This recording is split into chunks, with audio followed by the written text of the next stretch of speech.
사랑하는 성도 여러분, 만약 날 때부터 소경된 사람이 있다고 할 때 우리가 그에게 사물의 색상을 मसीह में 이해시키기란 प्रिय भाई और बहनों, 참으로 어려울 것입니다. 사과는 빨간색이고 하늘은 푸른색이고 ये बहुत मुश्किल होगा 나뭇잎은 싱그러운 녹색이라고 설명하고 또한 कि 사물마다 हम 각각 किसी 다른 अंधे व्यक्ति 색을 को अलग अलग 갖고 रंगों के विषय 있다고 में समझाएं। 아무리 열심히 यदि भी कोई 설명을 व्यक्ति 해줘도 그것이 무슨 इस बात को 말인지 समझाता है कि 듣기란 सेब लाल 어려울 होता है, 일이죠. आकाश नीला होता है 이와 और 마찬가지로 कई 유대인 प्रकार के रंग पाए 사람들은 जाते हैं, फिर भी 동일한 अंधे व्यक्ति के लिए इसे 시스템 समझना 아래 बहुत मुश्किल है। 선글라스를 끼고 उसी प्रकार 있는지도 से जो 찾아서 शरीर में होते हैं 영의 वे 일들을 आत्मिक चीजों को नहीं समझ 들려주어도 पाते, 깨닫지를 못합니다. 고린도전서 क्योंकि 2장 उन्होंने 14절에 육에 अंधकार के 속한 बहुत मोटे 사람은 चश्मे पहने होते 하나님의 हैं, 성령의 जैसे कि 일을 पहला 받지 कुरिन्थियों 2:14 में 아니하나니 लिखा है, 저희에게는 परंतु 미련하게 शारीरिक 보이며 परमेश्वर 또 मनुष्य 깨닫지도 परमेश्वर की आत्मा 못하나니 की बातें ग्रहण 이런 नहीं 일은 करता, क्योंकि वे 영적으로 उसकी दृष्टि में 가야 मूर्खता की बातें हैं। वह ना उन्हें जान सकता है, 유대 क्योंकि 사람들은 उनकी 영의 जांच आत्मिक रीति से 일들을 होती है। 들어도 जो शरीर 그 में होते 의미를 हैं वे आत्मिक 깨닫지 बातों का 못할 अर्थ 뿐 नहीं समझ पाते 아니라 हैं, 오히려 बल्कि वे 영의 दोष 일을 लगाते 말하는 हैं, 사람들은 निंदा करते हैं 잘못 उनकी जो 배웠다고 उन्हें आत्मिक 판단하거나 बातें समझाते हैं। 중대하기도 하지요.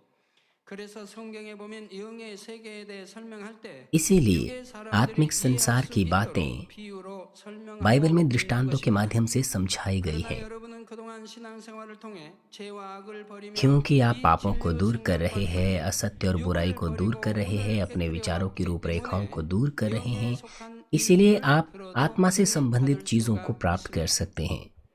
오늘은 하나님과 말씀, आज 마음, मैं 영 등에 आपको 대해 증거합니다. परमेश्वर और उसके 오늘도 वचन 증거되는 말씀을 और 잘 आत्मा और 암송하시므로 हृदय के विषय में बताऊंगा। मुझे 신속하게 आशा है 신령한 कि आप और भी 영의 तेजी से 세계로 आत्मिक 들어오시기를 संसार में आ 바랍니다. सकें इस संदेश 그래서 को अपने मन में 영이신 रखने के द्वारा। 아버지 하나님의 마음을 더 깊이 깨달을 मैं 수 प्रभु 있도록 के नाम से प्रार्थना करता 날마다 हूँ 더 कि आप 깊은 और 영의 भी 세계를 गहराई से 통해 परमेश्वर के 들어가는 हृदय को 여러분이 समझें जो 되시기를 आत्मा है, 주님의 이름으로 और गहरे 축원합니다. आत्मिक क्षेत्र में हर दिन 사랑하는 성도 बढ़ते 여러분, जाएं। 우리가 신앙생활을 प्रिय 한다는 सदस्यों, 것은 궁극적으로 हमारे 자신의 जीवन का 마음을 अंततः उद्देश्य 하나님의 मसीह होने 마음을 के नाते 닮은 हमारे 마음으로 हृदय को बदल 변화시켜 देना 나가는 है 것입니다. कि परमेश्वर के हृदय के 교회만 सदृश 왔다 बन 갔다 सकें। 하고 11조만 내고 한다고 해서 सिर्फ 신앙생활이 चर्च 아닙니다. आना, दशमांश देना 신앙생활이란 काफी नहीं है। 자신의 마음을 एक सच्चा मसीह 하나님의 जीवन 마음을 अपने 닮은 हृदय को 마음으로 बदलना होता है, एक 변화시켜 ऐसे 나가는 हृदय 것이 में जो 신앙생활이라 परमेश्वर 하는 के 말입니다. हृदय के समान हो। 이렇게 마음을 변화시키려면 사람의 마음이 हमारे हृदय को बदलने 무엇인지부터 के लिए 알아야 सबसे पहले 하는데 हमें जानना होता है कि 여러분이 हमारा हृदय 사람의 क्या है, 마음에 대해 배우기에 앞서 설명할 और 것이 उसमें 있습니다. जाने से पहले मुझे 바로 कुछ बातें आपको 말씀에 कहनी है। 대해서입니다. ये वचन के 하나님께서 विषय में है। 아담에게 채워주신 영의 지식들이 आत्मा का 바로 ज्ञान जो परमेश्वर ने आदम को 말씀이 दिया था 이러한 하나님의 वो 말씀을 वचन था, 기록한 책이 성경이지요. और जिस 또 पुस्तक में 많은 경우에 यह शब्द अभिलिखित है वह 말씀은 곧 बाइबल है। 성경에 있는 अधिकतर 말씀이요 진리라는 लोग 정도로만 ये 막연하게 सोचते हैं कि 생각합니다. वचन जो बाइबल में 그런데 लिखा 우리가 है वो 성경을 वचन 읽다 है और 보면 वो सत्य है, 말씀에 여러 परंतु 가지 जब हम बाइबल 표현들이 में पढ़ते 나옵니다. हैं 말씀은 곧 तो उसमें वचन 하나님이시라 के 했고 कई 또 वक्तव्य पाए 말씀이 जाते 육신을 हैं। 입고 이 땅에 वहाँ पर 오신 लिखा है 분이 वचन परमेश्वर है, 예수님이시라고 वचन 했지요. देहधारी हुआ 이런 और हम 표현들을 में 보면 डेरा 말씀이란 किया, हमारे मध्य में 단순히 डेरा 육신을 किया, 입고 한 और वह 성경 यीशु था। 말씀을 의미하는 इन 것이 वक्तव्यों को 아니며 देखने के द्वारा 더 हम देख 깊은 सकते हैं 영적인 कि 의미가 वचन सिर्फ 있음을 वो वचन 느끼게 नहीं है जो 되지요. बाइबल में लिखे हैं, बल्कि इसमें और भी 그러면 गहरा 과연 आत्मिक अर्थ 말씀은 पाया जाता है। 무엇을 의미하는 तो फिर 것일까요? वचन का अर्थ क्या है? 말씀은 단지 문자로 기록된 वचन 성경 सिर्फ 말씀만이 वचन ही 아니라 नहीं जो बाइबल में लिखा 성경에 हुआ है 기록된 말씀들을 다 शब्दावली के रूप में, 진리 자체이신 परंतु वह परमेश्वर का 하나님의 हृदय है उन 마음입니다. तमाम वचनों के साथ 즉 साथ जो 하나님의 बाइबल 마음을 में लिखे हुए हैं। 말씀인데 이 성경에 기록된 परमेश्वर का 말씀들을 다 हृदय 포함한 वचन है 진리 और बाइबल के 자체이신 तमाम 하나님의 वचन 마음이라 이 परमेश्वर 말입니다. का हृदय है 그러니까 하나님의 마음 जो कि 중에 सत्य है। 일부가 지금 성경으로 इसलिए 기록되어 परमेश्वर के 나온 हृदय 것이고요. के 이 마음은 만물을 इसलिए परमेश्वर का 창조하신 एक 하나님의 हृदय 권능이기도 बाइबल 하고 में डाला गया है, 동시에 이것은 और परमेश्वर का यह 영원 हृदय 전부터 परमेश्वर का 영원 सामर्थ्य भी है 후까지 계시며 जिसने सब कुछ 무한하신 रचा है, और 하나님의 साथ ही साथ 근본된 वो 실체이기도 असीमित है। 하지요. परमेश्वर का मूल अस्तित्व है जो अनादिकाल से अनंत काल तक विद्यमान है। परमेश्वर का हृदय ज्योति और सत्य है, वो अपने आप में आत्मा है और जीवन है। परमेश्वर के हृदय में प्रेम और न्याय सिद्धता से संतुष्ट है, सिद्धता से संतुलित है, और यह परमेश्वर की असीमित सामर्थ्य, बुद्धि और ज्ञान का मूल है। परमेश्वर ने स्वर्ग और पृथ्वी को वचन से रचा, और यीशु जब इस धरती पर आया तो उसने भी वचन के द्वारा तूफान और हवाओं को शांत किया और मरूहों को जीवित किया। यूहन्ना 1 अध्याय 1 से 3 पद कहता है, आदि में वचन था और वचन परमेश्वर के साथ था और वचन परमेश्वर था। यही आदि में परमेश्वर के साथ था। सब कुछ उसी के द्वारा उत्पन्न हुआ। जो कुछ उत्पन्न हुआ उसमें कोई भी वस्तु उसके बिना उत्पन्न ना हुई।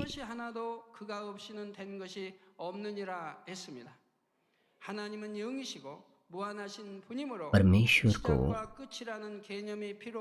आदि और अंत के सिद्धांत की आवश्यकता नहीं है, क्योंकि वह आत्मा है, वह असीमित है, वह अनादिकाल से अनंत काल तक विद्यमान है।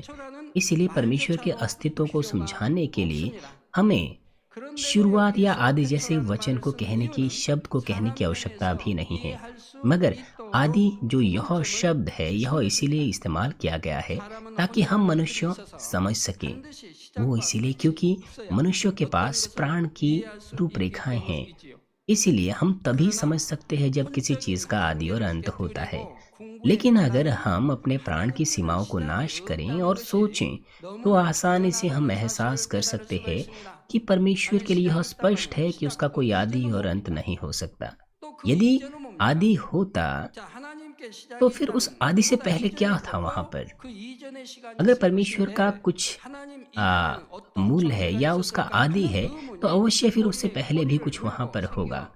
इसीलिए परमेश्वर से पहले क्या था हम विश्वास नहीं कर पाएंगे, बल्कि संदेह करेंगे। इसीलिए ये अजीब बात होगी यह सोचना कि परमेश्वर जो सब बातों का सृष्टि करता है उसकी भी कोई उत्पत्ति होगी या आदि होगा। उत्पत्ति 1 अध्याय 1 पद में लिखा है, आदि में परमेश्वर ने आकाश और पृथ्वी की सृष्टि की। परंतु यह आदि यूहन्ना रचित सुसमाचार में जिस आदि का लेख लिखा हुआ है उससे अलग है। उत्पत्ति में आदि जो लिखा हुआ है यह अनादिकाल से पहले वाला आदि नहीं है, यह परमेश्वर की सृष्टि का आदि है।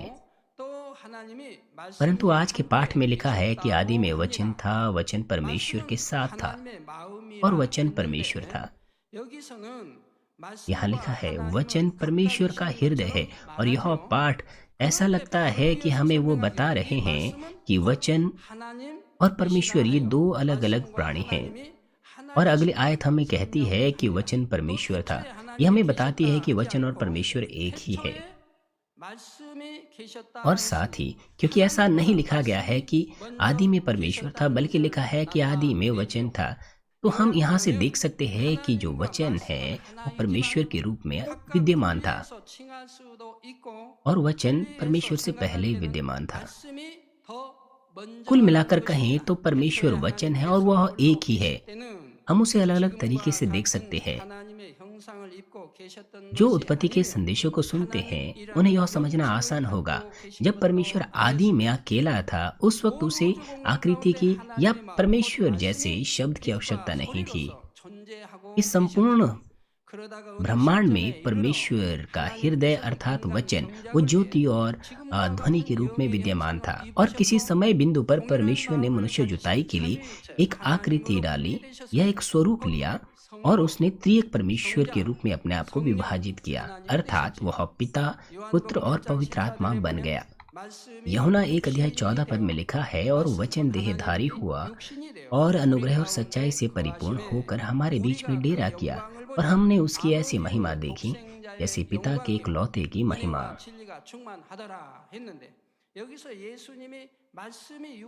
हम समझ सकते हैं वचन के इस अर्थ को, जो देहधारी हुआ और हमारे मध्य में आकर के डेरा किया वह यीशु है। अब मैं समझता हूँ कि अब हम समझ सकते हैं कि वचन अर्थात परमेश्वर क्यों शरीर में होकर आया, अर्थात त्रिएक परमेश्वर में जो परमेश्वर पुत्र था वचन के रूप में इस धरती पर देह में होकर आया। क्योंकि त्रिएक परमेश्वर का एक ही हृदय है, इसलिए हम देख सकते हैं कि पिता, पुत्र और पवित्र आत्मा का मूल वचन है। पुत्र जिसकी उत्पत्ति वचन है, जिस प्रकार से पिता की है, वो देहधारी हुआ और इस संसार में उसने डेरा किया, इस संसार में उसने जन्म लिया, वह यीशु है। और उसकी तमाम बातें वचन अपने आप में पिता के हृदय को दर्शाती हैं पूर्ण रूप से। इसीलिए यीशु कह सकता था कि जिसने मुझे देखा है उसने पिता को देखा है। प्रिय सदस्यों, परमेश्वर ने जब मनुष्य जुताई की योजना बनाई, ये उसकी योजना थी उसके बाद कि उसने अपने आप को त्रिएक परमेश्वर में विभाजित किया और परमेश्वर शब्द उसे दिया। लेकिन उससे पहले जब परमेश्वर अकेला था, उस वक्त उनमें किसी प्रकार का अंतर नहीं था। इस संसार में अगर केवल एक ही व्यक्ति हो तो फिर उसे नाम की आवश्यकता नहीं है। लेकिन अगर बहुत से लोग हो तो हमें नामों की आवश्यकता है ताकि हम उन्हें अलग अलग पहचान सकें। इसी प्रकार परमेश्वर ने जब अपने आप को त्रिएक परमेश्वर में विभाजित किया और वहां पर बहुत सारी स्वर्गीय सेनाएं, स्वर्गदूत और उसके बाद मनुष्यों की रचना हुई, तो इसीलिए उसे नाम दिया जाने लगा ताकि नाम से उसे पहचाना जा सके।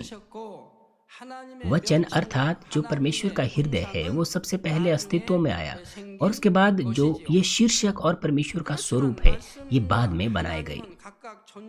मगर ऐसा नहीं है कि वचन या परमेश्वर अलग रूप से अस्तित्व में आए हो, अंततः वह एक ही है। जब आप मुझसे सीनियर पास्टर कहते हैं, आप मेरी आत्मा के बारे में और स्वरूप के बारे में उस वक्त अलग अलग नहीं समझते हैं।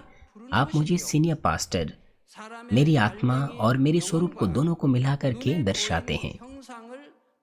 हम अपनी आत्मा को अलग नहीं करते जो हमारा मूल है और साथ ही हमारा स्वरूप जो दृश्य दिखता है। एक और उदाहरण मैं आपको देता हूँ। जब किसी मनुष्य का देह और उसकी छाया होती है तो छाया इसीलिए है क्योंकि उसके पास शरीर है।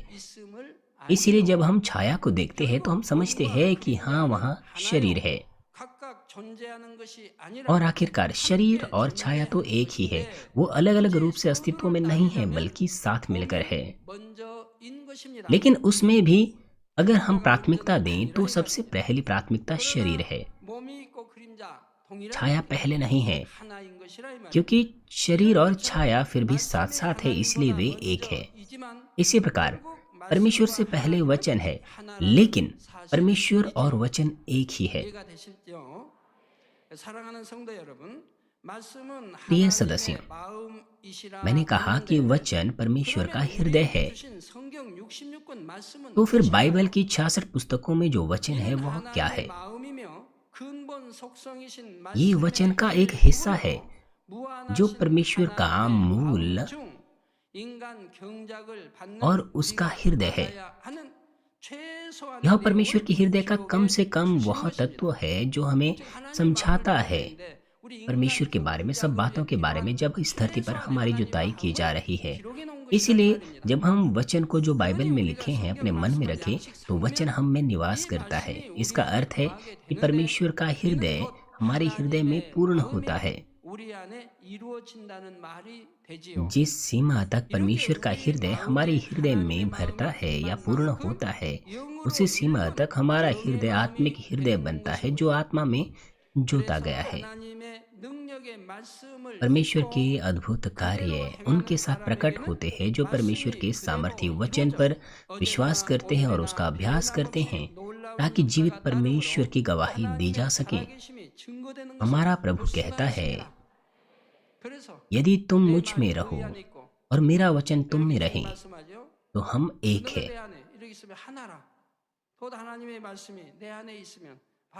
यदि परमेश्वर का वचन हम में है तो यह हम में सत्य और आत्मा बनता है। इस प्रकार हम परमेश्वर के साथ और प्रभु के साथ एक हो जाते हैं और उसी सीमा तक परमेश्वर का सामर्थ्य प्रकट होता है। प्रभु का सामर्थ्य, परमेश्वर का सामर्थ्य प्रकट होता है। ये एक ही है। परमेश्वर की बुद्धि के साथ निर्भर करता है कि आप कितना पिता परमेश्वर प्रभु के सदृश बनते हैं उसी प्रकार से सामर्थ्य का प्रकटीकरण अलग अलग होगा। अगर आप पूरी तरह से उसके सदृश बने तो परमेश्वर का सामर्थ्य भी वैसे ही प्रकट होगा। परमेश्वर के चमत्कार समय और दूरी पर प्रबल है। हम आशीषें पाएंगे, गर्भ अवस्था की आशीषें पाएंगे, अंधे देखने लग जाएंगे, गूंगे बोलने लग जाएंगे, बहरे सुनने लग जाएंगे और कई प्रकार की बीमारियां चंगाई होंगी, भूत निकल जाएंगे। लेकिन परमेश्वर का सामर्थ्य न्याय या परमेश्वर का कार्य न्याय के अनुसार प्रकट होते हैं, क्योंकि परमेश्वर कहता है कि जिसने जैसा किया और विश्वास किया है, प्रभु का सामर्थ्य उसी के आधार पर उनके ऊपर प्रकट होता है। मसीह में प्रिय भाई और बहनों, हम मनुष्यों के बारे में सोचें।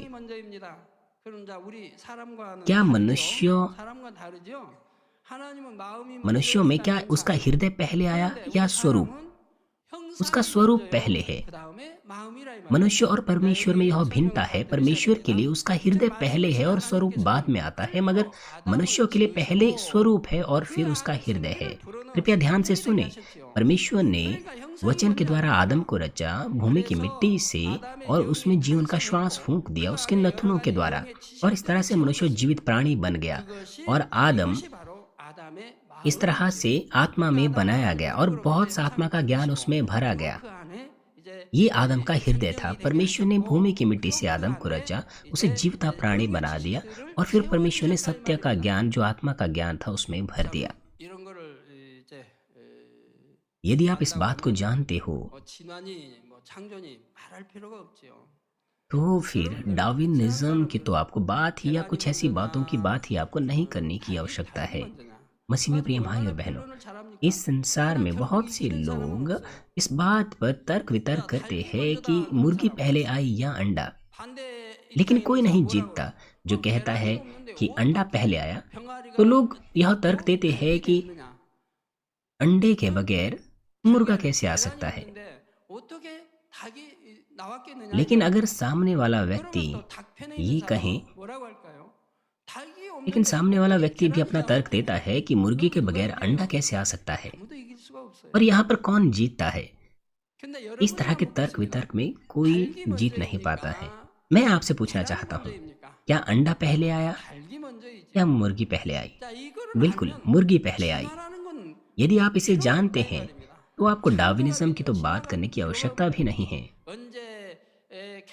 क्या कुछ ऐसा है कि पहले अंडे का बाहरी आवरण बना, फिर उसके अंदर का सफेद हिस्सा बना, फिर उसका अंदर का पीला हिस्सा बना और इस तरह से एक मुर्गी उत्पन्न हुई? परमेश्वर ने अपने प्रकार में चीजों को उत्पन्न किया और मुर्गी के द्वारा अंडे उत्पन्न करने का एक प्रक्रिया उत्पन्न की, ताकि और अधिक मुर्गियां या मुर्गे उत्पन्न हो सकें। इंसानों के साथ भी ऐसा ही है। क्या इंसान पहले आया या बच्चा पहले आया? बच्चे को जन्म देने के लिए कोई ना कोई अवश्य होना चाहिए, परंतु डार्विनिज्म कहते हैं कि बंदर पहले आए। इसीलिए सृष्टिकर्ता परमेश्वर के लिए वचन पहले है, लेकिन मनुष्यों के लिए, जो कि एक प्राणी है, स्वरूप पहले आया है और हृदय बाद में। प्रिय सदस्यों, अब से हम मनुष्यों के हृदय को और भी गहराई से देखेंगे। वेबस्टर डिक्शनरी के आधार पर मनुष्यों का हृदय सबसे भीतरी चरित्र होता है, भावनाएं होती हैं या झुकाव होता है या मध्य या हृदय का सबसे भीतरी बिंदु होता है। यह डेफिनेशन या परिभाषा इस संसार के लोगों ने बनाई है, परंतु परमेश्वर हृदय की परिभाषा इस प्रकार से देता है, जैसे कि ऊपर भी आपको बताया गया कि आत्मा और उसमें पाया जाने वाला ज्ञान हृदय होता है। सबसे पहले आदम का हृदय एक खाली पात्र के समान था, या फिर किसी पेपर के खाली, किसी कागज के खाली पन्ने के समान था। जिस प्रकार से किसी पात्र में हम डालते हैं कुछ बातें या कुछ चीजें, उसी प्रकार से परमेश्वर ने सत्य का ज्ञान उसमें डाला, जैसे कि प्रेम, नम्रता, मेल मिलाप, सत्यता, दीनता। ये सब बातें परमेश्वर ने आदम के हृदय में डाली। और इस तरह से आदम ने आत्मा का ज्ञान प्राप्त किया। आदम का हृदय अपने आप में आत्मा था जिसमें जीवन का ज्ञान था और जीवन का ज्ञान उसमें भरा हुआ था। मैं आपको फिर से बता देता हूँ, आदम का हृदय अपने आप में आत्मा था जिसमें जीवन का बीज था और जीवन का ज्ञान था जो उसमें भरा गया था। ये आदम की आत्मा के समान ही था, इसलिए हम इसे आदम की आत्मा कह सकते हैं। हृदय शब्द का आवश्यक रूप से इस्तेमाल करना जरूरी नहीं है। यहाँ पर आप इसे आत्मा कह सकते हैं, मगर क्योंकि आपको यहाँ पर अंतर करने की आवश्यकता होती है, इसलिए आप इसे जीवित आत्मा कहते हैं। जीवित आत्मा का अर्थ होता है कि यह मर सकता है, क्योंकि जीवित आत्मा का विपरीत होता है मरी हुई आत्मा। मगर आदम की आत्मा उसके पाप के कारण मर जाने के बाद अब उसका हृदय और आत्मा का एक ही अर्थ नहीं रह गया था। आदम की आत्मा मरने के बाद उसके जीवन का ज्ञान उसके हृदय से धीरे धीरे करके निकलना शुरू हो गया और इसके स्थान पर असत्य का ज्ञान शत्रु दुष्ट और शैतान की तरफ से उसके प्राण में आने लग गया और उसके हृदय को भर दिया। प्रेम की जगह बैर, ईर्ष्या, जलन उसमें आ गई। शांति के बजाय झगड़ा उसके अंदर आ गया। दीनता अहंकार में बदल गई। दूसरों के लाभ की बातें अपनी ही इच्छा को पूरा करने की बातें में बदल गई। जीवन के बीच की विपरीत बातें शत्रु दुष्ट शैतान जो अंधकार और संसार का स्वामी है उसकी ओर से उनके अंदर आने लगी। जब इस तरह की बातें मनुष्य के हृदय में आने लगी तो सत्य का ज्ञान उसके अंदर से बाहर रिसने लग गया और इस प्रकार से आदम के गिरने के बाद मनुष्य का हृदय एक असत्य की अवस्था में चला गया और सत्य की जगह असत्य ने जीवन के बीज को ढक दिया। यदि किसी के हृदय में केवल सत्य ही हो तो हमें हृदय जैसे शब्द की भी आवश्यकता नहीं, हम उसे आत्मा कह सकते हैं। परंतु क्योंकि असत्य उसमें भर गया इसलिए अब हम उसे आत्मा नहीं कह सकते, अब हम उसे हृदय कहते हैं। मनुष्य के हृदय में जीवन का बीज परमेश्वर के द्वारा दिया गया पाया जाता है और असत्य का ज्ञान जो शैतान ने दिया है और साथ ही साथ उसमें थोड़ा सा सत्य का ज्ञान भी पाया जाता है। हालांकि ऐसा नहीं है कि आदम का सत्य का ज्ञान उसके पाप करने के तुरंत बाद पूरी तरह से बाहर निकल गया, परंतु समय गुजरते हुए जिस सीमा तक असत्य का ज्ञान उसमें भरा उसी सीमा तक सत्य का ज्ञान भी उसे बाहर रिस गया। आसान बनाने के लिए मान लीजिए कि असत्य का हृदय गंदा हृदय है और सत्य का हृदय शुद्ध हृदय है। शुद्ध हृदय मान लीजिए गंदगी से भरने लग गया और अब यह शुद्ध और गंदे हृदय का एक मिश्रण बन गया। संसारिक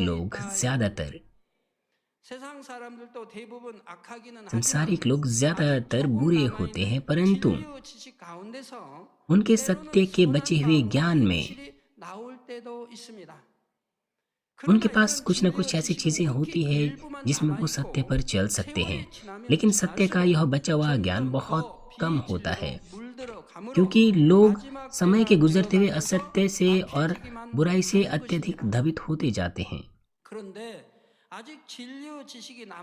परंतु यद्यपि सत्य का ज्ञान किसी के हृदय में बच गया है, लेकिन इसका मतलब यह नहीं कि उसकी आत्मा जीवित हो। उदाहरण के लिए मान लीजिए हम कहते हैं कि मान लीजिए किसी पेड़ पर खिले हुए फूलों को हमने तोड़ दिया और हमने उन्हें फूलदान में डाल दिया। कुछ फूल तो जल्दी ही मुरझा जाते हैं, लेकिन कुछ फूल सप्ताह भर खिले हुए नजर आते हैं। तो फिर जो फूलदान में फूल रखे हुए हैं क्या वो जिंदा है या मर गए हैं?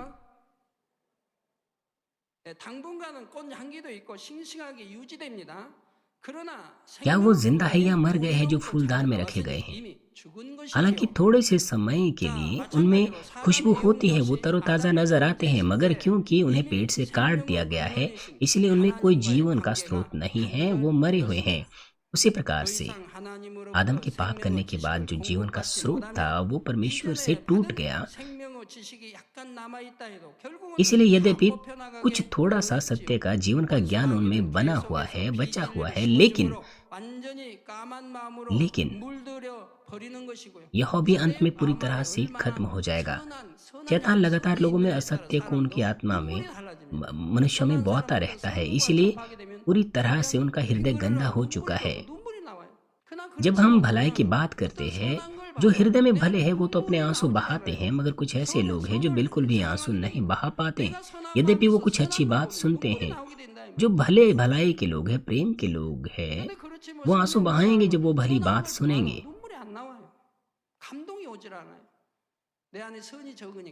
मगर कुछ ऐसे लोग हैं जो बहुत भलाई सुनने के बाद भी बिल्कुल नहीं छू पाते या उनका हृदय नहीं छूता, क्योंकि उनके हृदय में बहुत थोड़ी सी भलाई, बहुत थोड़ा सा सत्य होता है।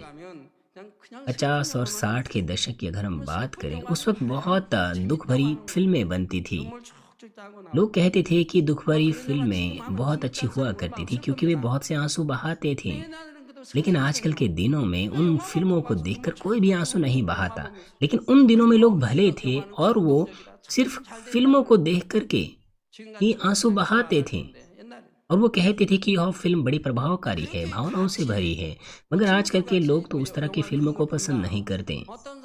कुछ लोग तो बिल्कुल भी आंसू नहीं बहाते, हालांकि उनके सारे दोस्त आंसू बहा रहे होते हैं। उनके हृदय में कोई भावनाएं ही नहीं होती जब वो कोई भावनात्मक चीजों को देखते हैं। वो इसलिए क्योंकि उनके अंदर भलाई बहुत कम है। हमारे प्रभु के बारे में एक फिल्म बनी थी जिसका नाम था पैशन ऑफ क्राइस्ट। इस फिल्म को देखने के बाद भी कुछ लोग तो बिल्कुल भी आंसू नहीं बहाते। क्यों? क्योंकि उनके अंदर प्रभु के लिए पर्याप्त प्रेम नहीं है, ज्यादा प्रेम नहीं है। यदि वो यीशु से प्रेम करें तो यीशु की पीड़ाओं को वो कैसे अपनी पीड़ा नहीं समझेंगे? तो फिर वो साथ मिलकर शोक करेंगे और वो कुछ और नहीं बल्कि आंसू बहाएंगे। परंतु मान लीजिए कि आपने पाप किया, शरीर के कार्य किए, तो फिर जब आप उस फिल्म को देखेंगे तो आप ज्यादा आंसू नहीं बहा पाएंगे। कृपया आप इसके द्वारा एहसास कीजिए इन बातों को। अगर आप लगातार आंसू बहाते रहें शुरू से लेकर उस फिल्म के अंत तक, तो इसका मतलब है कि आपके पास प्रभु के लिए प्रेम है।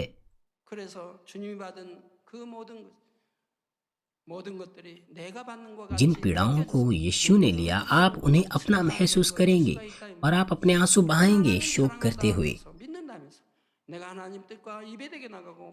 परंतु अगर आप परमेश्वर की इच्छा के विरुद्ध जाए, यद्यपि परमेश्वर पर विश्वास का आप दावा करते हैं, तो दूसरों की तुलना में आप कम आंसू बहाएंगे। शैतान लगातार मनुष्यों की आत्मा में असत्य को बोता रहता है ताकि पूरी तरह से उसका हृदय गंदा हो। आपने बहुत बार इस बात को सुना है कि आत्मा को कैसे पुनर्जीवित किया जाता है जो मर गई थी। जब आप यीशु मसीह को ग्रहण करते हैं और पवित्र आत्मा पाते हैं, तो पवित्र आत्मा की सामर्थ्य के द्वारा आपका आत्मा फिर से क्रियाशील हो जाता है और फिर आप आत्मा से आत्मा को जन्म देते हैं। पवित्र आत्मा आपके हृदय में आत्मा का ज्ञान डालता है। इसलिए पवित्र आत्मा को पाने के बाद मसीह में जब लगातार हम अपना जीवन जीते हैं, तो हमारा हृदय जो आदम के पाप से दबित हो गया था, वो धीरे धीरे शुद्ध होने लग जाता है। गंदा हृदय गायब होने लग जाता है उसी सीमा तक जिस सीमा तक हम पाप के विरुद्ध संघर्ष करते हैं, लहू बहाने के बिंदु तक, और उसी सीमा तक जिस सीमा तक हम परमेश्वर के वचन का अभ्यास करते हैं, सत्य के ज्ञान से अपनी आत्मा को भर देते हैं, जैसे कि प्रेम, भलाई, दीनता, नम्रता। तो इस तरह से हमारा हृदय शुद्ध होने लग जाता है। जब हम लगातार इसे करते रहते हैं, तो अंत में हम देखेंगे कि हमारे पास सिर्फ शुद्ध हृदय है, इसमें कोई गंदगी नहीं है। ये पवित्रीकरण की प्रक्रिया है। आपको अपने पाप और बुराई को प्राण देने के बिंदु तक संघर्ष करना है इनके विरुद्ध, ताकि आप आत्मा के जन बन सकें। 자, 그러면 하얀 तो 마음이 फिर 누구나 आप 된다 सभी 이 के 말이에요. पास श्वेत 자, शुद्ध 어떻게 हृदय 한번 होगा। 실험 한번 해볼까요? 하얀 마음이 되나 안 आप 되나? इसके ऊपर एक प्रयोग भी कर 자, सकते हैं। 여러분 집에 가서 한번 आप 실험을 अपने घरों 해보세요. पर क्यों नहीं करते इसे? 세숫대야에다가 검은 이제 검정물을 넣어보세요. आप 세숫대야에다 검정물을 किसी बर्तन में 담아요. काला पानी डालिए 검은 먹물을 담아요. और फिर उसी 거기다가 बर्तन में लगातार आप साफ पानी डालते रहिए। 우리 마시는 이런 깨끗한 물을 부어봐요. अगर आप 계속 부어봐요. लगातार 계속 साफ पानी 부으면 डालते 넘치겠죠? रहेंगे तो वो 넘쳐요. पानी 계속 भरकर 넘치면 बाहर 어떻게 निकलने लग 됩니까? जाएगा। 결국은 थोड़े समय तक पानी बाहर निकलने के बाद क्या होगा? वो पानी साफ पानी में बदल जाएगा। 이 검은 물이 아닌 조금도 없는 वो 완전히 पानी 깨끗한 पूरी 물로 तरह 바뀌게 से 될 거예요. साफ हो जाएगा 그래서 जिसमें 검은 बिल्कुल 물을 भी 좀 काला 넘지 पानी 않을까요? नहीं रहेगा। 한번 해보세요. 계속 부어봐요, 계속. क्या 그러면 अगर आपको ऐसा लगता है कि नहीं उसमें काला पानी बचा रहेगा तो आप खुद से कोशिश कीजिए। अगर आप लगातार साफ पानी डालते रहेंगे तो पानी साफ पानी में बदल जाएगा। 단물은 영양물이 많이 귀중한 물이 들어가니까 그냥 수돗물로 해봐요. कृपया मौन मीठे पानी का इस्तेमाल ना करें इस काम के लिए, वो बहुमूल्य चीज़ है। लेकिन आप नलके के पानी का इस्तेमाल कीजिए, वो अंत में बदल जाएगा। 검은 물이 나가버리면 यदि आप लगातार साफ पानी डालते रहेंगे तो 돼요. वो काला पानी साफ पानी में बदल जाएगा 계속 और वो 생명의 진리 말씀을 듣고 इतना साफ रहेगा कि आप उसे पी भी सकते हैं।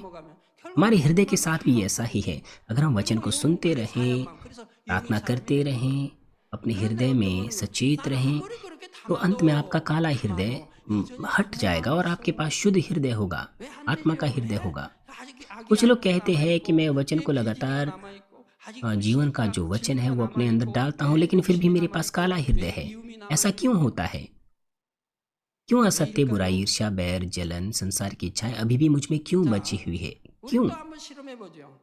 여기 이 검은 मान लीजिए 물이 담겨 있는 हमने 대야에다 이 मान लीजिए 수돗물을 हम 계속 붓는다. साफ पानी को बर्तन में डालते हैं जो 붓는데 काले पानी से भरा था, 거기에다가 또 계속 검은 물을 लेकिन जब हम 붓고 साफ 검은 पानी 물을 डालते हैं तो उसी समय हम उसके साथ काला पानी भी डालते हैं। 한 달, 1년, 300년, 10년을 해도 तो हालांकि आपने एक महीने, एक साल और दशकों तक आपने उसमें साफ पानी अगर डाला भी है, फिर भी वो पानी काला ही रहेगा, क्योंकि दूसरी तरफ से आपने काला पानी डाला है। 이 맑은 물로 부으면서 또 검은 물을 거기다 또 붓기 때문에 इसीलिए क्या होगा? वो पानी काला ही रहेगा। 자, 영으로 आत्मिक रूप से इसका क्या अर्थ है? 무슨 말입니까? 여러분들이 죄를 비교할 싸워 버리려고 합니다. आप पापों को दूर करने की कोशिश कर रहे हैं प्राण देने तक, लेकिन जब आप पापों को दूर करने की कोशिश करते हैं उसी समय आप आंखों की अभिलाषा, शरीर की अभिलाषा और जीवन के घमंड को भी अपने अंदर डालते रहते हैं। अगर आप उन्हें देखें, उन्हें सुने, तो ये वही काम है कि अभी भी अपने हृदय में आप काली चीजों को डाल रहे हैं।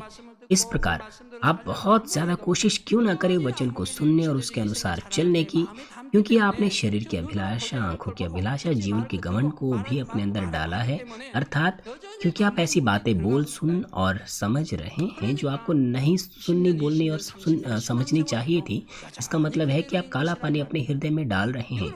इसीलिए बड़े दशकों के बाद भी आप आत्मा में नहीं बदल पाते हैं। इस तरह के मामले में हम कैसे कह सकते हैं कि आप प्राण देने तक पापों को दूर कर रहे हैं? इसलिए सबसे पहले आपको आंखों की अभिलाषा, शरीर की अभिलाषा और जीवन के घमंड को दूर करना है और फिर अपने अंदर से तमाम असत्यों को ढा देना है। आप पापमय स्वभाव को अपने हृदय से उपवास करने और परमेश्वर के सामने संकल्प की प्रार्थनाओं को संपूर्ण रात्रि की प्रार्थना और इस तरह की प्रार्थनाओं के द्वारा दूर कीजिए। और जैसे कि परमेश्वर कहता है कि प्राण देने तक पापों के विरुद्ध संघर्ष करो। आप शरीर की अभिलाषा को दूर करते हैं, शरीर की चीजों को आप इस तरह से दूर करते हैं क्योंकि आप उन्हें क्षण भर में दूर नहीं कर सकते हैं। लेकिन शरीर के कामों के विषय में क्या है? क्या आपको संपूर्ण रात्रि की प्रार्थनाएं, परमेश्वर के सामने संकल्प की प्रार्थनाएं करनी होती है शरीर के कामों के लिए? शरीर के कामों को दूर करना बहुत आसान है। आप उन्हें करना बंद कर सकते हैं, रोक सकते हैं। क्या उन्हें रोकना आसान नहीं है? अगर परमेश्वर कहता है इसे ना करें तो आप उसे मत कीजिए। अगर परमेश्वर कहता है इसे निकाल फेंकिए तो आप निकाल फेंकिए। ये बहुत आसान है। अगर आप परमेश्वर पर विश्वास करते हैं तो आप उसे प्रेम करेंगे, और अगर आप उसे प्रेम करेंगे तो आप उसकी आज्ञाएं मानेंगे। आप क्यों उसकी आज्ञा नहीं मानेंगे? क्योंकि आप जानते हैं कि एक स्वर्ग है, नरक है और न्याय होगा। आप बाइबल से जानते हैं कि अगर आप पाप करेंगे तो आप मृत्यु का शिकार होंगे, नरक में चले जाएंगे। अगर आप शरीर के काम करेंगे, इसीलिए आप शरीर के काम नहीं करेंगे। और साथ ही आपके पास विश्वास भी होगा, जैसे कि इब्रानियों 6 और 10 में लिखा है आप जानबूझकर पाप नहीं करेंगे, वो सब शरीर के काम है। वो काम है जो 그러니까 क्रियाओं में होते हैं। 신앙생활 때 믿음의 이제 첫 단계 처음에는 육체 परंतु 일을 행하지요. मसीह जीवन के 믿음의 शुरुआती 1단계, दौर 2단계 में 행하지요. आप शरीर के 그러나 काम 이제 कर 그때 सकते हैं, 믿음의 1단계, पहले और 2단계, दूसरे विश्वास के 2단계에서 स्तर पर। 3단계 들어오면서 육체 일을 다 परंतु 끝내고 अगर आप विश्वास के 그러니까 तीसरे 믿음의 स्तर 3단계 में जाएं, 왔다 이 तो आप 말입니다. तमाम शरीर के कामों को 육체를 दूर करते 끊어버려서 हैं। 믿음의 इस तरह से 3단계로 आप तीसरे 왔다 이 विश्वास के स्तर पर आते हैं। 여전히 육체 일을 जिन्होंने 행하는데 तमाम 여전히 शरीर 믿음의 के 1단계, कामों को दूर 2단계다 이 कर 말이에요. दिया है, वो तीसरे विश्वास के स्तर है। 이 육체 믿음의 3단계 들어와 있는 사람이 लेकिन अगर आप अभी भी शरीर 육체 के 일을 काम 행하면 कर रहे हैं, 그건 क्रियाओं में कार्य पाप 잘못된 कर रहे हैं, 사람이라 तो आप अभी भी पहले और दूसरे 잘못된 विश्वास के 사람이라 स्तर पर है। 하나님 볼 때 अगर आप 불의라 तीसरे विश्वास के स्तर 그런 पर 거 없다 शरीर के 이거죠. काम करें, 그러니까 성경이 तो ये 버린다고 गलत 했어요. चीज है परमेश्वर की दृष्टि में। ये बहुत 믿음을 गलत है। 던져버린다. 쓸모가 없는 사람이래. इसलिए 여러분 बाइबल 자녀가 कहती 나와서 है कि परमेश्वर 20살, इस तरह के 20살에 व्यक्ति 구실을 해야 से 한대. छुटकारा पा 이제 लेगा। 서너 살 먹은 아이 구실을 한다면 परमेश्वर उन्हें 부모의 अपने 마음이 इकट्ठे में 얼마나 एकत्र 아프겠어요. करेगा और उन्हें भट्टी में जला देगा। 똑같다 이 말이에요. जब आप 20 वर्ष के 그래서 हो, 믿음에 있는 사람이 20 वर्ष 육체 का 행할 때 होने के 하나님 बावजूद 없이 आप 3 या 자녀에게 4 वर्ष के 행하는 बच्चे के समान 회개하는 कार्य 것이 करें, तो ये दिल दुखाने वाली बात हो जाती है। 이게 믿음의 परमेश्वर 1단계, के साथ भी 2단계로 ऐसा ही 말하는 게 है। 아니에요. विश्वास 그러나 पाने के 그걸 बाद अगर आप शरीर 가지고 के 있는 काम करें, तो 상태에서 परमेश्वर उसे 버릴만 क्षमा 하다고. नहीं करेगा। 이미 आपको पश्चाताप का आत्मा नहीं 버려버린다고. दिया 우리 जाएगा। 믿음의 3단계에 돼 있어요. लेकिन 버려버려. पहले और दूसरे विश्वास के 믿음의 लोगों के 3단계 साथ 다시 ऐसा 믿음의 नहीं 1단계, है, जो 2단계로 पहले और 나가서 दूसरे विश्वास के 지금 स्तर 죄를 पर 짓고 होते 있다 हैं। 이 말이에요. अभी वो 행하고 पाप दूर करने 육체를 की 행하고 प्रक्रिया के 있다. तहत 그러니까 गुजर रहे 구원받고 होते हैं। 어렵다 이 말이에요. अगर हम 죄 तीसरे 사함 विश्वास के 받기도 स्तर 어렵다 이 से उनकी तुलना 말이에요. करें, 힘이 어려운 것이라 이 말이에요. क्योंकि तीसरे 그래서 विश्वास के 믿음의 स्तर पर 3단계 आने के 있다. बाद अगर 믿음이 आप 있다. शरीर के कार्य करें, तो उनके लिए 일꾼이다. उद्धार पाना 계명이다. मुश्किल होगा। 하나님을 사랑하고 अगर आप 해야 तीसरे 되는 विश्वास के स्तर पर है या उससे 하나님을 ऊपर है, अगर आप 사랑하고 लीडर्स है, 해야 되는 पास्टर्स है, 지옥 तो वो 가려면 परमेश्वर से 육체 प्रेम 다 करेंगे, 깨낸다 이 말이에요. वो परमेश्वर से 예, प्रेम 그래서 करेंगे, उसकी आज्ञाओं को 육체를 मानेंगे। 끊어버리고 그 다음에 वो कुछ ऐसा काम नहीं करेंगे जो उन्हें नर्क ले जाएं। इसीलिए आपको तमाम शरीर की इच्छाओं को दूर करना है और फिर आपको शरीर की चीजों के विरुद्ध संघर्ष करना है, प्राण देने के बिंदु तक।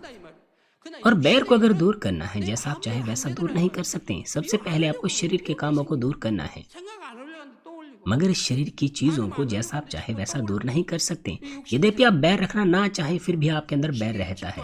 आप व्यभिचार नहीं करना चाहते, फिर भी वो चीजें आपके अंदर होती हैं। आप ईर्ष्या नहीं रखना चाहते, फिर भी वो विचार आपके मन में लगातार उभरते रहते हैं। इसलिए आपको इन चीजों के विरुद्ध प्राण देने के बिंदु तक संघर्ष करना पड़ता है।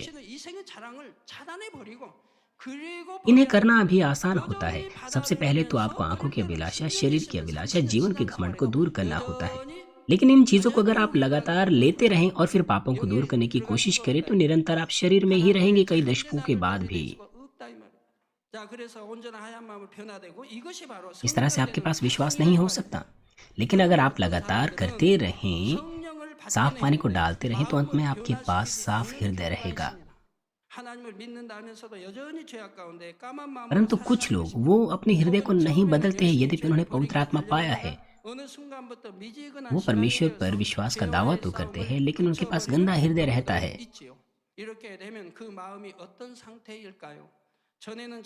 हालांकि वो पापों कुछ ऐसे हैं जो पापों को दूर करने की कोशिश करते हैं, लेकिन वो गुनगुने विश्वास पर बने रहते हैं, क्योंकि उन्होंने पाप के विरुद्ध संघर्ष करना रोक दिया है। इसीलिए क्योंकि अब उन्होंने अपने हृदय को शुद्ध करना दूर कर दिया है या अपने हृदय को शुद्ध करना रोक दिया है, वो पाप के विरुद्ध संघर्ष करना बंद कर देते हैं और उनका हृदय फिर से गंदा हो जाता है।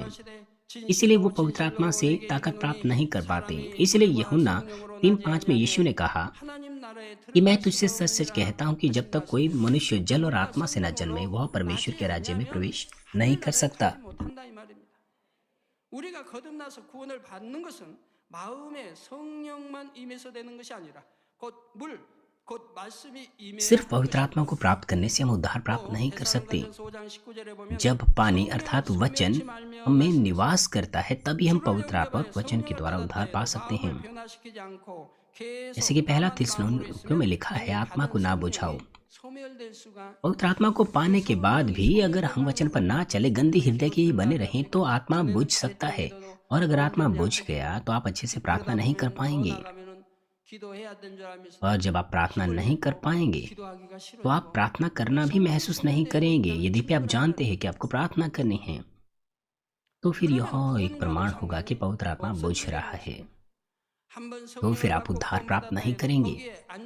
यद्यपि आपने पवित्र आत्मा पाया है और बदल गए हैं, लेकिन किसी एक बिंदु पर आकर आप रुक जाएं, बदलना छोड़ दें, तो फिर जैसे कि प्रकाशित वाक्य 3 अध्याय 1 पद में लिखा है कि तू जीवता तो कहलाता है पर है मरा हुआ। इसीलिए पवित्र आत्मा को पाने के बाद हमें एक ही बिंदु पर नहीं रुकना चाहिए, बल्कि पवित्र आत्मा की मदद के द्वारा सत्य के ज्ञान से भर जाना चाहिए और पापों को दूर करना चाहिए। हमें बिना रुके आगे बढ़ते रहना है जब तक कि हम शुद्ध हृदय प्राप्त ना कर लें। आइए मैं संदेश का सारांश दूंगा। प्रिय सदस्यों, 2 तीमुथियुस 3:15 में लिखा है, और बालकपन से पवित्र शास्त्र तेरा जाना हुआ है, जो तुझे मसीह पर विश्वास करने से उद्धार प्राप्त करने के लिए बुद्धिमान बना सकता है। हम उद्धार प्राप्त कर सकते हैं विश्वास के साथ जब यीशु मसीह का सत्य हम में बना रहता है।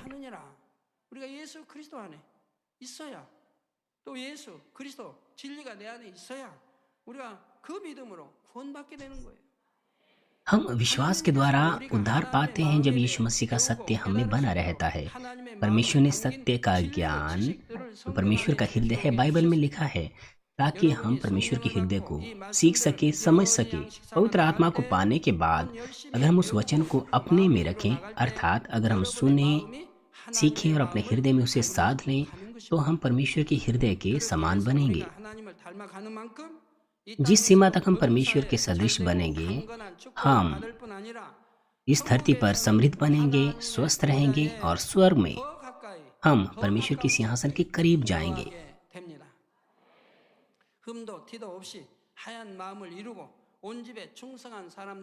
जिन्होंने शुद्ध हृदय साध लिया है, जिनमें कोई पाप, दाग धब्बा नहीं है, जो परमेश्वर के तमाम घराने में विश्वास योग्य हैं, वो नए यरूशलेम के शहर में प्रवेश करेंगे जहां परमेश्वर का सिंहासन है, और वे वहां सदाकाल के लिए रहेंगे। परमेश्वर पिता अपने संतान को सबसे उत्तम देना चाहता है और आप सभी लोगों को वो वहां बुलाना चाहता है। मैं प्रभु के नाम से प्रार्थना करता हूं कि आप परमेश्वर की सच्ची संतान बने, जो पिता परमेश्वर के हृदय के सदृश पूरी तरह से हो और नए यरूशलेम की महिमा में निवास करें। आइए संदेश पर सोचते हुए साथ मिलकर सभी लोग प्रार्थना करेंगे। 아버지 하나님의 말씀과 마음과 영에 대한 말씀을 들었습니다. 우리 신앙생활을 아버지 하나님을 닮아 아버지 육을 벗어버리고 더 선으로 빛으로 들어가며 우리 자신을 변화시켜야 함을 말씀해 주셨습니다. 아버지 더 빛 가운데 살아 우리가 영의 사람 원능의 사람으로 속히 나와지는 귀한 만민의 모든 성도들에게 역사해 주옵소서. 우리 주 예수 그리스도 이름으로 기도하옵나이다. 아멘. 영상을 통한 당회장님의 환자를 위한 기도를 받겠습니다. बीमारों के लिए सीनियर पास्टर की प्रार्थना वीडियो के माध्यम से ग्रहण करेंगे। अपना हाथ अपने बीमार अंगों पर रखें, और अगर आप बीमार नहीं, अपना हाथ अपनी छाती पर रखें। अपने हृदय की इच्छाओं के लिए इस प्रार्थना को प्राप्त करें। हालेलुया। सर्वशक्तिमान हमारे प्रेमी पिता परमेश्वर, कृपया अपना हाथ सभी विश्वासियों पर रखें जो इस वक्त इस प्रार्थना को ग्रहण कर रहे हैं। समय और दूरी को मिटाते हुए अपना कार्य उन लोगों पर प्रकट करें जो इस वक्त इस प्रार्थना को GCN और इंटरनेट पर, सैटेलाइट टीवी पर, शाखा और संघीय कलीसियाओं में और परमेश्वर की संतान संसार भर में ग्रहण कर रहे हैं। उन्हें हृदय से विश्वास करने के योग्य विश्वास दीजिए। नकारात्मक विचार और शक दूर कीजिए। तमाम क्लेश और आजमाइशें दूर कीजिए। सिर से लेकर पैर तक सभी अंदरूनी अंग, कोशिकाएं, उत्तक और तंत्रिकाएं और जो भी बीमार अंग है, उन्हें पवित्र आत्मा की आग के द्वारा झुलसा दीजिए और मूल ज्योति के द्वारा।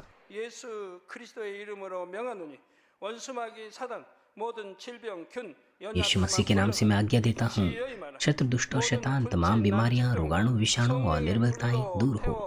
उनके तमाम असाध्य और अंतकारी रोग पवित्र आत्मा की आग के द्वारा झुलसा दीजिए। तमाम प्रकार की महामारियां, मलेरिया सहित दूर कीजिए। सभी संक्रामक रोग जैसे कि जुकाम और बुखार उनसे दूर हो। उन्हें सुरक्षा दीजिए सभी प्रकार के रोगाणुओं और विषाणुओं से।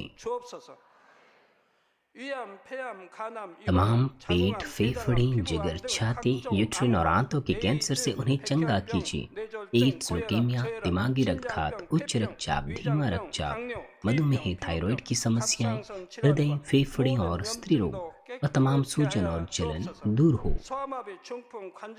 पोलियो, लकवा, गठिया और हर्निएटेड डिस्क से उन्हें चंगा कीजिए। पेट दर्द, सिर दर्द और मानसिक दर्द और तमाम दूसरे दर्द गायब हो जाएं। मिर्गी, स्वलिनता, उदासी, तंत्रिका रोग और दूसरी मानसिक बीमारियां उनसे दूर हो। सभी प्रकार के लकवे खुल जाएं, उठें, चलें और कूदें। आंखें सामान्य देखने लगें, कान सामान्य सुनने लगे, अंधे देखने लगे, बहरे सुनने लगे और गूंगे बोलने लग जाएं। सभी प्रकार के दुर्घटना के दुष्प्रभाव से उन्हें चंगा कीजिए, उनकी टूटी हड्डियां जोड़ दीजिए, उन्हें जलन से ठीक कीजिए, जलन और दहन संवेदना उनसे दूर हो। पिता, कोई दाग वहां न रह जाएं। सभी प्रकार के नशे की लत से, उनके पदार्थ के इस्तेमाल से साफ हो जाओ। मृत कोशिकाओं, तंत्रिकाओं को फिर से जिला दीजिए, मृतकों को जिला दीजिए। उन्हें गर्भधारण की आशीष दीजिए। आप गर्भधारण की आशीष प्राप्त करने पाएं। यीशु मसीह के नाम से मैं आज्ञा देता हूँ, शत्रु, दुष्ट और शैतान, हवाओं के सामर्थ के शासक, अंधकार की बुराई की सेनाएं और उनके दास उनसे दूर हो। बुरी, अशुद्ध, झूठी, धोखे की और अलग करने वाली आत्माएं और तमाम अंधकार के बल दूर हो। दुष्टता के बंधन खुल जाएं, अंधकार दूर हो, ज्योति आ जाएं। पिता परमेश्वर, उन्हें ताकत दीजिए कि वे प्रार्थनाओं में पुकारें, पापों को दूर करें और पवित्र हो जाएं। जब उनका प्राण समृद्ध होता है, सब बातों में वे भले चंगे रहें। उनके परिवारों में भी सुसमाचार का प्रचार हो। उन्हें सुरक्षा दीजिए सभी दुर्घटना और विपत्तियों से पूरे सप्ताह भर, और आशीष दीजिए कि एक समृद्ध जीवन बिना किसी समस्या के वे जी सकें। पवित्र आत्मा के अग्निमय बाड़े में स्वर्गीय सेना, स्वर्गदूतों और अपनी धधकती आंखों से अपने सभी बच्चों को, उनके घर, कार्यशालाओं और व्यापारों को सुरक्षा दीजिए। विद्यार्थियों को बुद्धि और समझ दीजिए, जोश और जुनून, मेहनत से पढ़ाई करने के लिए उन्हें दीजिए। उनका हृदय और मन संसारिक चीजों से बचाएं। वो परमेश्वर को और भी अधिक जोश के साथ प्रेम करने पाएं। चाहे आपके बच्चे खाएं पिएं या जो कुछ भी करें, इन सब में वो अपना जीवन पिता परमेश्वर आपको महिमा देते हुए जीने पाएं। वो जीवित परमेश्वर की गवाही ये कहकर देने पाएं कि मैं परमेश्वर से मिला हूँ, मैंने परमेश्वर का अनुभव किया है, उससे उत्तर और आशीषें प्राप्त किए हैं। पिता परमेश्वर, आपका धन्यवाद। सारी महिमा केवल आपको मिले। हमारे प्रभु यीशु मसीह के नाम से मैं प्रार्थना करता हूँ, आमीन।